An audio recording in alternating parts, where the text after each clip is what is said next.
มาถึงคิวของขนมเส้นน้ำเงี้ยวแล้วครับเราว่าจะเนี่ยกินตั้งแต่ปีใหม่สงกรานต์นะก็บ่เคยมีเวลาแต่ได้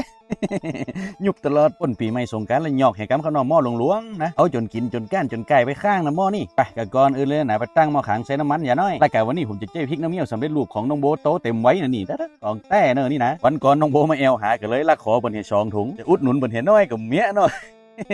เน้นขออย่างเดียวมาเข้าเรียงกันต่อเลยหลังจากที่เราพัดพริกแกงมันซับแตงนังงานแล้วมันก็เขาจะใส่ดูกหมูซับแล้วก็เนี่ยเป็นดอกนิ้วครับเลยดอกนิ้วตักแห้งนะแต่ก่อนที่จะเอามาคั่วมาพัดกับจี้นี่นะเขาก็เอาดอกนิ้วน่ะไปแจ่น้ำมันปุ้ยอย่างก่อนหลังจากนั้นก็เตรียมน้ำลงในมะขามหาฝาหาใบตองหาอย่างมาฮับแล้วไว้อย่าไล่กับกำนันกันว่าดูว่าอย่างน่ะมันเริ่มเปื่อยได้ตีแล้วนะเขาก็จะใส่เลียดไก่ก้อนแล้วก็มะเขือส้มมะเขือเทศแล้วก็ปรุงรสเลยการปรุงรสก็จะใส่เกลือผงปรุงรสสูตรรส3อย่างตีนะแล้วก็ของที่ย่างขึ้นน้ำเงี้ยวเขาน่ะสมบูรณ์แบบที่สุดเลยนั่นก็คือเลียดหมูเขาเลียดหมูสดนะหดลาดลงไปในหม้อขางหั่นสักถ้วยน้อยมันก็จะนะเสร็จเรียบร้อยแล้วน้ำเงี้ยวในอุดมคติมันต้องเจียมจนเข้มข้นเนี่ยน้ำข้นๆเมาน้ำหนาน้องนี่เนาะ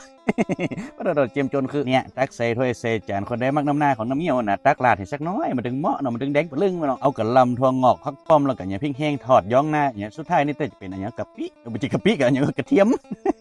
อู้ไปเลยละเบ้ยของแต่ว่ายังขำหัวอยู่กับอู้กำจ๋านี่ใครลืมไปน้อยละมาจดขนมเส้นน้ำเงี้ยวกันดีกว่าก่อนจะกินกระบีบมะนาวต้อยก้นแม่สักแว่นสักกีบครับเนาะเพิ่มรสชาติความส้มลงไปเห็นน้อยเนาะแต่ว่าคนได้บ่มากกับบะบีบบ่ใส่ก็ได้นะแต่สำหรับผมแล้วย่างบ่มีก็ขอสักกีบสักแว่นเถอะและไก่แฮมย่างที่จะขาดบ่ได้เลยนั่นก็คือพริกแห้งทอด